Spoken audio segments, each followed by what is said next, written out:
Assalamualaikum warahmatullahi wabarakatuh. Waalaikumsalam warahmatullahi wabarakatuh. Alhamdulillahirabbil alamin wa bihi nasta'in wa ala umuri dunya waddin. Sayyidina wa maulana Muhammadin wa ala alihi washabbihi ajma'in. Amma ba'du. Alhamdulillahirabbil alamin. Pada hari ini untuk anak-anak kelas 12 ya. Hari ini kita bisa masuk dengan keadaan sehat semuanya nggih. Baik, sebelum kita memulai pada mata pelajaran hari ini ya, alangkah baiknya kita untuk berdoa terlebih dahulu dengan harapan semoga apa yang kita pelajari bisa bermanfaat untuk kita semuanya. Amin. Berdoa mulai.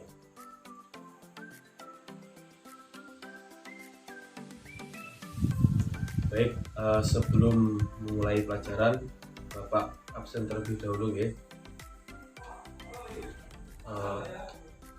Yang pertama Ahmad ya hadir, terus Afifuddin hadir, Abdul Malik hadir, Ahmad Hanafi kemana ini Ahmad Hanafi?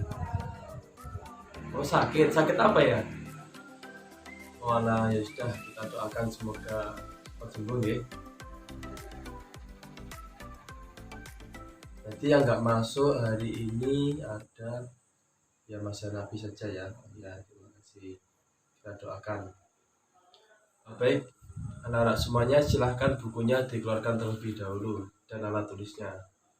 Setelah itu nanti langsung dibuka pada halaman 38 ya, 38 silakan dibuka terlebih dahulu.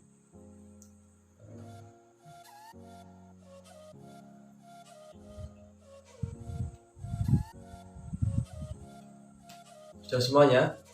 Sudah ya. Baik, nah pasti anak-anak semuanya bertanya-tanya, Pak, apa toh kok di bab ini menghidupkan nurani dengan berpikir kritis? Apa tuh Pak berpikir kritis itu apa? Nah baik, nanti kita akan bahas bersama-sama. Yang pertama, tolong diamati gambar-gambar yang ada di dalam itu. Coba apa? Menurut kalian melihat gambar-gambar seperti itu, apa yang ada di benak pikiran teman, yang ada di benak pikiran anak semuanya ini? Apa gambar yang pertama itu apa? Matahari tenggelam ya. Kenapa? Apa yang ada di pikiran? Warnanya atau apa? Warnanya Pak, warnanya ya, warnanya apa? Oranye, tenggelamnya di barat ya. Terus selanjutnya gambar yang ketiga itu kapal. Apa yang ada di benak pikiran kalian? Di laut ya, kapal pesiar ya. Nah baik, terus selanjutnya ini yang gambar yang 3.5 apa? Unta ya. Unta itu apa? Dari Mekah ya. Tapi di sini kita sebagai umat Islam ya, umat Muslim itu kita juga dituntut, kita dianjurkan untuk berpikir kritis. Berpikir kritis itu apa? Nanti kita bahas bareng-bareng ya. Yang pertama coba diamati dulu dari gambar 3.5 itu unta itu apa? Coba kita mulai berpikir lebih kritis. Unta itu hewan makanya apa, lalu kenapa? Coba dipikir lebih ya. Kamu Mas Abdul kenapa ada pononya ya? Yaitu ini Mas Abdul ini udah mulai bisa dikatakan berpikir kritis ya. Ya, jadi unta itu salah satu makhluk Allah ya, yang punya kemampuan keterbatasan ya. Selanjutnya unta ini masih banyak diteliti oleh para ilmuwan. Karena kenapa? Katanya itu di pundaknya unta itu menyimpan air, bisa menyimpan air. Apakah benar seperti itu? Ya, memang benar. Menurut ilmuwan ya, secara pakar fisiologi dan biologi itu telah menemukan jawaban itu, yaitu ternyata dalam unta itu bisa memproduksi air dari lemak, ya, bisa memproduksi air dari lemak. Setelah itu dalam pundaknya itu ada proses namanya proses kimiawi, ya, yang tidak dapat ditandingi oleh industri apapun, ya. Unta itu menyimpan cadangan airnya itu di punuk. Nah, soalnya kenapa? Di unta kan di padang pasir kan jarang sekali ya namanya ada air, ya, jarang sekali. Jadi unta itu kenapa kok bisa kuat berjalan berpuluh-puluh kilo membawa barang? Jadi pada zaman Nabi dulu unta itu disuruh membawa barangnya Nabi, ya, seperti itu. Jadi unta itu bisa kuat itu karena ternyata di pundaknya atau di punuknya itu bisa memproduksi air, ya, seperti itu. Jadi dari sepenggal yang Bapak katakan tadi, ya, jadi dari situ kita bisa berpikir, maksudnya berpikir seperti ini. Kita dituntut untuk berpikir kritis. Dari kita anak-anak semuanya ini dalam melihat apapun atau dalam menghadapi kondisi apapun, kita harus analisa terlebih dahulu, ya. Jadi kita harus berpikir kritis terlebih dahulu. Nggak hanya kita berpikir, oh alah itu cuma unta, cuma kapal dan lain-lain. Enggak seperti itu. Jadi kita dituntut untuk berpikir lebih jauh lagi, seperti itu. Baik, langsung selanjutnya, ya, dibuka halaman 40, ya, buka halaman 40. Di situ dijelaskan bahwa kita dituntut untuk berpikir kritis, ya. Para pakar ilmuwan, ya, yang paling terkenal itu menurut Mertes itu berpikir kritis adalah sebuah proses yang sadar dan sengaja yang digunakan untuk menafsirkan dan mengevaluasi informasi dan pengalaman dengan sejumlah sikap reflektif. Ya, berangkat dari definisi ini, jadi sikap dan tindakan yang kita lakukan itu mencerminkan berpikir kritis kita. Maksudnya apa? Berpikir kritis terhadap ayat-ayat Allah, seperti itu. Selanjutnya ini, kita dituntut berpikir kritis itu dijelaskan di dalam surat Al-Imran, ya, ayat 190 sampai 191. Bapak bacakan terlebih dahulu. A'udzu billahi minasyaitonir rajim. Bismillahirrahmanirrahim. Inna fi khalqis samawati wal ardi wa ikhtilafil laili wan nahari laayatin liulil albab. Alladzina yadhkuruna Allaha qiyaman wa qu'udan wa 'ala junubihim yatafakkaruna fi khalqis samawati wal ardi. Rabbana ma khalaqta hadza batilan subhanaka faqina adzabannar. Jadi yang artinya sesungguhnya dalam penciptaan langit dan bumi dan pergantian malam dan siang terdapat tanda-tanda kebesaran Allah bagi orang yang berakal, yaitu orang yang senantiasa mengingat Allah dalam keadaan baik, keadaan berdiri, duduk, berbaring, dan lain-lain, memikirkan penciptaan langit dan bumi. Ya Tuhan kami, tidaklah Engkau ciptakan semua ini dengan sia-sia, Maha Suci Engkau, lindungilah. Jadi yang dimaksudkan dalam ayat ini itu yaitu anak-anak dalam melihat suatu apapun, kondisi apapun. Contohnya kita pergi ke gunung, ya, kita pergi ke gunung. Biasanya anak-anak ini sering muncak, ya. Mas Safiuddin nih kayaknya sering muncak ini, ya. Ya. Jadi kita kalau muncak, kita kalau traveling, ya, naik gunung itu kita nggak hanya senang-senang saja, tapi kita bercoba ikhtibar itu gimana? Kita menikmati, kita melihat ciptaan Allah semesta bisa seindah itu, bisa semegah itu. Mana ada coba di dunia ini yang ciptaan dari manusia tuh nggak ada yang bisa menandingi. Jadi kita maksudnya gini, jadi kita nggak hanya senang-senang, kita ambil foto-foto saja, tidak, tapi kita juga harus menikmati, kita harus juga berpikir, Masya Allah, ternyata ciptaannya Allah Subhanahu Wa Taala itu seperti ini, bisa luas seperti itu, ya, bisa seindah itu, seperti itu.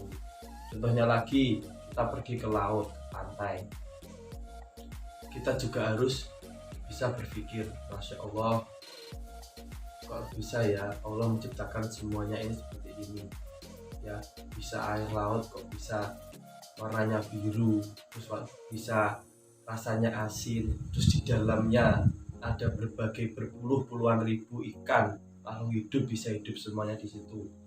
Nah, coba kita dituntut berpikir seperti itu teman-teman ya, anak semuanya. Kita nggak hanya sekedar liburan ya, main-main ke sana sini, foto-foto diupload di Instagram, enggak. Jadi kita mulai coba berpikir kritis ya, maksudnya berpikir kritis itu seperti itu. Nah, lanjut anak-anak, jadi setelah Bapak bacakan ayat tersebut, nanti anak-anak coba dibikin kelompok nih, bikin kelompok, nanti dibikin 4 kelompok ya, nanti langsung dicari tajwidnya. Jadi dari 4 kelompok ini nanti kita harus berkelompok ya, berkelompok jadi 4, nanti silakan dicari tajwidnya ya. Setelah itu nanti dipresentasikan ke depan, oke? Seperti itu. Baik, sudah ya, sudah dibuat kelompok dan sudah dipresentasikan tadi ke depan ya. Baik, sedikit Bapak singgung ya, maksudnya Bapak benarkan sedikit. Jadi di dalam tajwid itu teman-teman, adik-adik, anak-anak semuanya, mas-mas, mbak-mbak, ini kita harus bisa membaca Quran itu nggak hanya enak didengar, tapi juga kita harus membacanya dengan baik dan benar. Jadi ya, caranya gimana? Caranya itu dengan membaca menggunakan tajwid. Jadi di dalam tajwid itu banyak sekali dijelaskan, ada yang talqi, idgham bilaguna, idgham biguna, ikhfa syafawi, terus idgham samsiyah, idgham qamariyah, seperti itu. Jadi nah, yang dijelaskan di dalam buku ini, anak-anak itu dituntut untuk mengetahui dari ayat yang sudah Bapak bacakan tadi itu tajwidnya seperti apa, seperti itu ya. Nah, untuk tambahan saja, cara membedakan antara idgham samsiyah dan juga idgham qamariyah, yaitu kalau idgham samsiyah kan contohnya khalqis samawati ya, alif lam diikuti huruf sin ya, seperti itu. Nah, terus kalau yang idgham qamariyah wal ardi, jadi kalau idgham samsiyah itu alif lamnya itu enggak ada sukunnya, tapi kalau idgham qamariyah itu ada sukunnya ya, gitu. Oke, lanjut ya, langsung saja dibuka halaman 46. Nah, baik, hakikat berpikir kritis. Jadi disampaikan oleh Mustaji ya, definisi ini adalah berpikir secara beralasan dan reflektif dengan menekankan pembuatan keputusan tentang apa yang harus dipercayai atau dilakukan, yaitu salah satunya dengan kemampuan kita berpikir kita itu membuat ramalan, yaitu membuat prediksi tentang suatu masalah, seperti memperkirakan apa yang akan terjadi besok berdasarkan analisis terhadap kondisi yang ada pada hari ini. Nah, dalam Islam itu juga kita dianjurkan untuk tidak hanya bukan sekedar masa depan di dunia, tapi jauh lebih dari, yaitu di akhirat. Jadi kita juga harus memikirkan itu. Orang yang dipandang cerdas oleh Nabi adalah orang yang pikirannya jauh ke masa depan, yaitu di akhirat. Jadi dia nggak hanya memikirkan duniawinya saja. Orang Islam atau umat Islam ya, anak-anak semuanya, anak-anak juga harus berlatih dari mulai sekarang. Kita harus kita jangan berpikirnya setelah kita meninggal kita sudah enggak, tapi kalau dalam Islam ya anak-anak, kita setelah meninggal nanti kita ada namanya kehidupan, yaitu kehidupan di mana? Di akhirat ya, betul. Jadi kalau kata orang Jawa ya, hidup di dunia itu hanya mampir minum, mampir ngombe ya. Jadi kita nggak bisa menafsirkannya seperti itu. Maksudnya kenapa kok kita hidup di sini hanya sebentar. kita nanti hidup yang sebenarnya, hidup yang kekal itu nantinya kita di akhirat ya, di akhirat ya. Gimana untuk anak semuanya? Jadi mulai sekarang anak-anak semuanya itu mencoba dilatih dalam kesehariannya, dilatih dalam keseharian, dalam melihat kondisi ini, terus kita ada keadaan seperti ini, kita harus berpikir terlebih dahulu secara jernih ya. Tidak hanya kita gerusa-gerusu, geruda-geruduk, enggak, tapi kita setelah mendapatkan pelajaran ini, Bapak harap ya, dalam kesehariannya anak-anak semuanya, anak-anak bisa menerapkannya dengan cara gimana? Kita menerapkannya dengan berpikir kita yang kritis. Berpikir kritis yaitu berpikir yang dengan jernih ya, menggunakan logika seperti itu. Jadi dalam Islam itu kita ya, anak-anak semuanya, Bapak juga, itu kita dituntut ya, kita tidak boleh memikirkan hanya duniawi saja. Kalau kita memikirnya duniawi saja, di dunia itu kita nggak ada apa-apanya. Enaknya di dunia itu nggak ada apa-apanya dibandingkan nanti kita di akhirat nanti ya. Semoga kita semuanya bisa di akhirat berkumpul semuanya di surganya Allah. Lanjut ya anak-anak.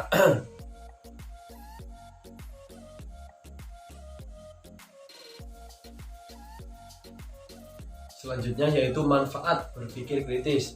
Yang pertama, dapat menangkap makna dan hikmah di balik semua ciptaan Allah. Maksudnya gimana?